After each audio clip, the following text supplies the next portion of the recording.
우리는 몇 주 전부터 마태복음 5장 산상수훈 뒤에 예수님이 직접적으로 또는 비유적으로 말씀하신 부분, 하나님이 정하여 주신 율법을 어떻게 지켜야 올바르게 지키게 되는 것인지, 그리고 6장의 올바른 구제와 올바른 기도, 올바른 금식 등에 관한 부분들을 지난주까지 우리는 살펴보았습니다. 결국 지난주까지의 말씀의 결론은 하나님과 나와의 올바른 관계 설정에 있다는 것입니다. 나는 하나님의 백성이요, 나는 하나님의 자녀라고 100번, 1000번 떠들어도 하나님과 나와의 관계 설정이 올바르지 않으면 그것은 헛것이고 오히려 외식하는 자로 치부된다는 것입니다. 나는 하나님의 백성이요, 하나님의 자녀라고 말하면서도 내 이름을 드러내고자 하고 내 명성을 세상에 나타내고자 하는 하나님이 아닌 나를 나타내고자 하는 마음과 생각으로 인생을 살아간다면 그것은 하나님과 나와의 관계가 올바르게 설정되지 못하는 것이고, 세상에서 아무리 나의 의를 행하였다고 하여도 결국 그러한 마음과 생각으로 행한 것이었다면 세상에서 이미 그 상급을 받은 것이라고 분명히 예수님은 말씀하고 계시다는 것입니다. 그리고 오히려 외식하는 자의 모습이 될 수 있음을 경고하고 계십니다. 외식하는 자가 누구입니까? 앞과 뒤가 다른, 겉과 속이 다른 거짓을 말하고 행하는 자인 것입니다. 이런 자들은 하나님이 싫어하시는 부류 중에 하나인 것이고, 계시록에는 모든 거짓을 행하는 자는 타는 불못, 곧 지옥에 갈 것임을 분명하게 말씀하고 계시다는 것입니다. 즉 앞으로는 하나님이 나의 주님이시여 주님께서 나의 인생의 주관자가 되십니다라고 떠들면서 속으로는, 뒤로는 하나님보다도 자기가 주인이 되는, 하나님보다도 자기가 앞서는 그러한 삶을 살아가고 있다는 것입니다. 그런 외식하는 자의 모습을 하고 있다는 것입니다. 그래서 예수님은 하나님과의 관계 설정이 올바르게 될 때 율법을 올바르게 지킬 수 있게 되는 것이고, 오직 하나님의 나라와 의를 위한 기도, 그런 구제와 그런 금식을 행할 때 우리의 상급이 세상에서가 아닌 하늘에 적립이 된다고 말씀하여 주시고 있습니다. 하나님은 나의 모든 일거수일투족을 지켜보고 계시고 그것을 또 세세하게 기록하고 계신다는 것입니다. 그것이 나에게 상급으로 적립이 될지 아니면 심판으로 적립이 될지는 지금 나의 이 세상에서의 삶에서 결정이 된다는 것입니다. 하나님의 독생자 예수 그리스도는 그것을 너무나도 잘 아시기에 이 땅에 오셔서 친히 우리에게 그런 것을 가르쳐 주셨습니다. 입으로만 나는 하나님의 백성이요, 하나님의 자녀라고 떠들지 말고 정말 하나님의 마음에 합한 자들이 되라고. 누구를 위해서입니까? 바로 나를 위해서 그리하고 그런 삶을 살아가라고 권면하고 계시는 것입니다.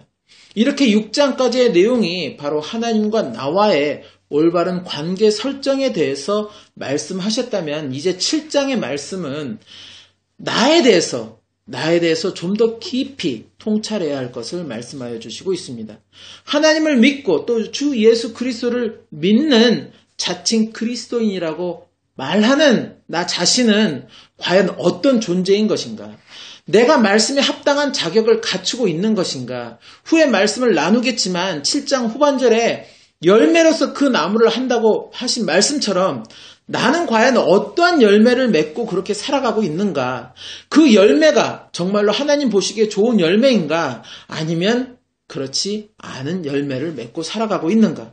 내가 맺는 열매를 가지고 내 나무, 즉 나를 평가한다고 하는데, 그렇다면 나는 좋은 나무인가? 아니면 좋지 못한 못된 나무에 속하는가?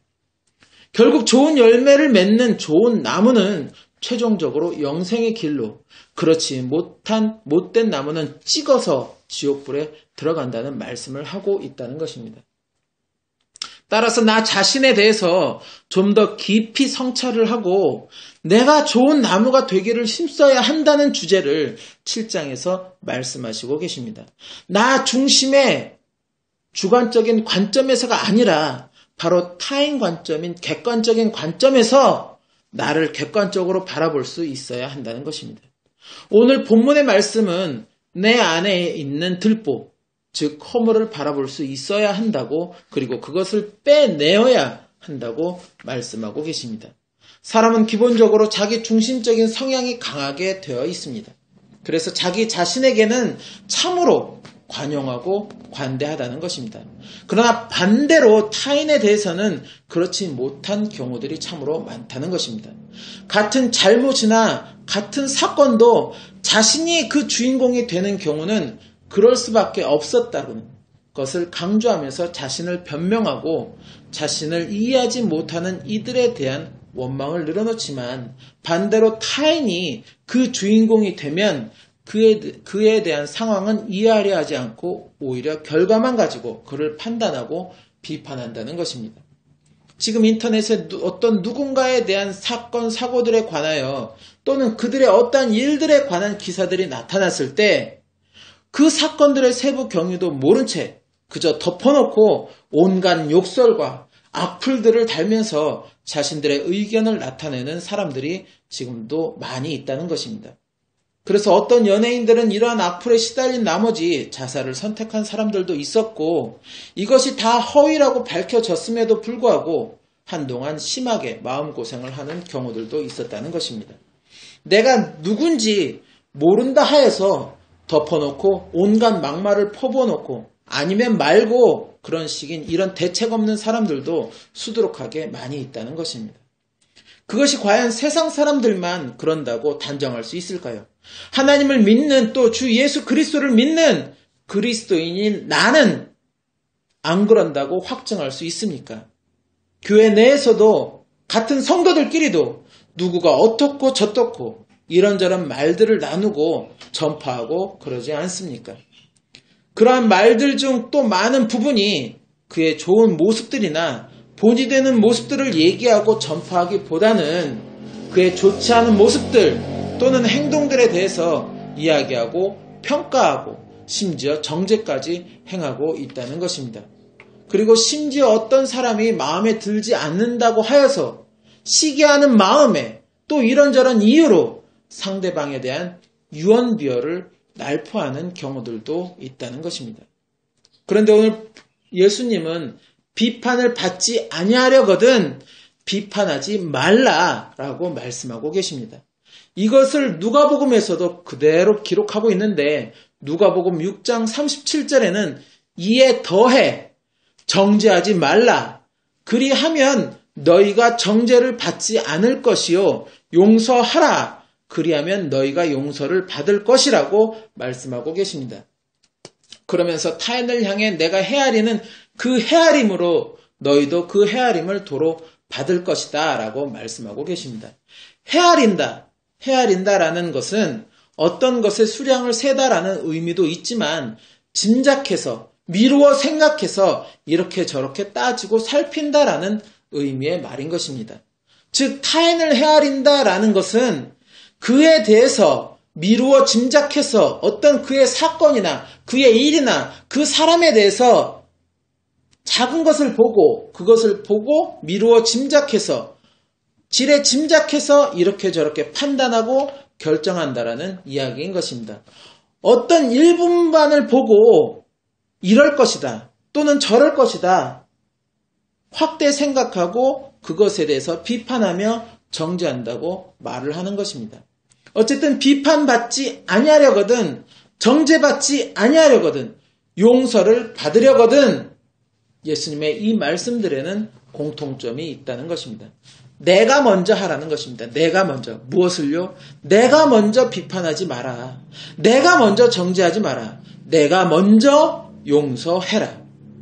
내가 비판하지 않으면 나도 비판을 받지 않을 것이고, 내가 정죄하지 않으면 나도 정죄를 받지 않을 것이며, 내가 먼저 용서하면 나도 내 과실에 대해서 용서함을 받을 것이다 라는 것입니다. 누구에게 받습니까? 세상 사람들에게도 받을 수 있겠지만 바로 하나님에게 받는다는 것입니다. 내가 타인의 잘못을 비판하지 않을 때 하나님도 내 잘못을 비판하지 않으실 것이고, 내가 타인을 정죄하지 않을 때 하나님도 나의 과실에 대해서 정죄하지 않을 것이며, 내가 타인의 과실을 용서할 때 하나님도 나의 과실을 용서하여 주실 것이라는 말씀인 것입니다. 이렇게 말씀하면 또 이런 생각을 하는 사람들이 있습니다. 그렇다면 내가 타인의 과실을 비판하지 않고 정죄하지 않고 그러면 나는 뭔 짓을 해도 하나님께 다 용서를 받는다는 것인가? 그것은 하나님을 시험하는 잘못된 생각이며 행동인 것입니다. 내가 알지 못해서 어쩌다 보니 나도 모르게 하는 과실에 대한 것을 말씀하시는 것이지 고의적으로 악의적으로 하는 생각과 행동은 하나님의 심판의 대상이 된다는 것을 알아야 한다는 것입니다. 하나님의 마음에 합한 자라는 칭호를 들은 다윗도 그가 잘못을 범했을 때 하나님이 그에 합당한 징계를 그에게 행하셨다는 것을 우리는 결코 잊어서는 안 되는 것입니다. 세상 누구나 다 완벽한 사람은 없습니다. 그러게 누구에게나 이런저런 크고 작은 허물들은 다 있게 마련입니다. 그것이 자신도 이것이 허물인지 모르고 사는 사람들도 있고 알면서도 불구하고 고쳐지지 않아서 때로는 고민하며 자책하는 사람들도 있습니다. 그런데 타인의 이런 허물은 용서받지 못할 허물이고 비판받아야 되는 허물이며 정죄받아 마땅한 그런 허물이 되는 것이고 내가 가진 그런 허물은 비판받으면 안 되고 정죄 대상이 되어서도 안 되며 마땅히 용서를 받아야 되는 허물이라고 생각하거나 말을 한다면 이것이 바로 어불성설 아닐까요? 내가 타인을 헤아리는 그 헤아림으로 내가 도로 받을 것이다. 결국 그 말씀은 내가 타인에 대해서 비판하면 그 비판이 고스란히 나에게 올 것이고 내가 타인을 정죄하는 그 정죄함이 고스란히 나에게 돌아온다는 것입니다. 그런데 누가복음에 보면 이 말씀 이전에 주라 그리하면 너희에게 줄 것이니 곧 후이되어 누르고 흔들어 넘치도록 하여 너희에게 안겨주리라 라고 말씀하고 계십니다. 무슨 말씀입니까? 내가 타인에 대해 용서하고 자비를 베풀고 선을 베풀면 그 베푼 용서와 자비 선이 후이되어서 누르고 흔들어 넘치도록 되어서 나에게 돌아온다는 것입니다. 결국 이 말씀은 반대로 거꾸로 생각해서 내가 타인에게 행한 비판과 정죄가 마찬가지로 나에게 후이되어 누르고 흔들어 넘치도록 되어서 거꾸로 나에게 돌아온다는 말씀이 되기도 한 것입니다. 등록하지 않으십니까? 그리고 예수님은 어찌하여 형제의 눈 속에 있는 티는 보고 내 눈 속에 있는 들보는 깨닫지 못하느냐라고 말씀하고 계십니다. 티나 들보나 둘 다 똑같은 허물인 것입니다. 단지 티는 작은 허물이 되는 것이고 들보는 큰 허물이 되는 것입니다. 결국 내가 가진 큰 허물은 바라보지도 않고 깨닫지도 못하면서 남이 가진 작은 허물을 가지고 이러쿵 저러쿵 비판하고 정죄를 한다는 것입니다. 그래서 예수님은 7장 4절 5절에 보라 내 눈 속에 들보가 있는데 어찌하여 형제에게 말하기를 나로 내 눈 속에 있는 티를 빼게 하라 하겠느냐. 외식하는 자여 먼저 내 눈 속에서 들보를 빼어라. 그 후에야 밝히 보고 형제의 눈 속에서 티를 빼리라 라고 말씀하고 계십니다. 남의 허물을 보려고 하지 말고 나에게는 이런 허물이 없는지 객관적으로 말씀에 비추어 나를 돌아보라는 것입니다. 그래서 남이 가진 허물을 뺀다, 즉 고쳐준다고 또는 고쳐줘야 한다고 애쓰지 말고 먼저 내가 가진 허물부터 내 안에서 빼내기를 힘쓰라라고 권면하고 계십니다. 내가 먼저 내 안에 있는 들보를 빼내면 그제서야 형제를 밝히 보게 되고 형제가 가진 들보를 빼내줄 수 있게 된다고 또한 말씀하여 주시고 계십니다. 누가복음에는 자신이 가진 허물을 보지도 못하면서 남이 가진 허물을 가지고 이러쿵 저러쿵 하는 사람은 외식하는 사람이라고, 즉 거짓된 사람이라고 또한 경고하고 계십니다. 우리가 늘상 말씀을 들으면서도 예배를 드리면서도 나는 하나님의 자녀이고 백성이야를 수없이 되뇌어도 말씀을 올바르게 깨닫지 못하고 올바르게 행하지 못하게 된다면 결국 내 안에는 말씀에 위배되는 그런 티와 들보만 쌓이게 된다는 것입니다. 이러한 모습으로 과연 하나님 나라에 들어갈 수 있다라고 확신할 수 있겠는가 하는 것입니다. 어느 누구는 믿음만 있으면 된다라고 말씀하시는 분도 계시지만 제가 성경을 읽으면서 또 말씀을 깨달으면서 알게 된 분명한 것은 행함이 없는 믿음은 죽은 믿음이고 진정으로 하나님을 믿고 주 예수 그리스도를 믿는 사람은 하나님이 원하시는 또 예수 그리스도가 원하시는 삶을 살게 된다는 것입니다. 내가 누군가를 진정으로 사랑한다면 내 기분보다는 사랑하는 사람의 기분이 더 중요시되고 내 만족보다는 사랑하는 사람의 만족이 더 중요시되는 것처럼 내가 하나님을 믿는다. 또 주 예수 그리스도를 믿는다 하는 것은 결국 내가 하나님을 또 예수 그리스도를 사랑한다는 말과 동일한 것이라고 저는 생각합니다. 그래서 나의 모든 초점이 내가 사랑하는 그분에게 집중이 되어야 한다는 것입니다. 또 내 만족보다는 주님의 만족이 우선시 되어야 하고 또 내 기분보다는 주님의 기분이 우선시 되어야 한다는 것입니다. 내가 가진 뜻보다는 주님의 뜻이 앞서야 하는 이유도 그래서인 것이고 그래서 주님의 명령이 내 삶의 모든 것에 우선시 되는 그 이유도 그러한 이유 때문인 것입니다. 단지 하나님이 계신다. 주 예수 그리스도가 하나님의 독생자이시다 하는 그런 존재의 유무만을 시인하고 믿는 것으로 그치게 된다면 너무나도 쉬운 것이 바로 영혼 구원의 길이 될 것입니다. 그러나 성경은 영혼 구원의 길은 그렇게 쉬운 길이 아니라고 말씀하고 계십니다. 낙타가 바늘귀에 들어가는 것처럼 어려운 길이고 수많은 사람들이 가는 그런 넓은 문, 평탄한 길이 아니라 좁은 문, 협착한 길이 된다고 예수님이 친히 말씀하고 계시기 때문입니다. 오늘 예수님은 본문의 말씀을 통해 나 자신을 스스로 깊이 성찰해 보라고 말씀하여 주십니다.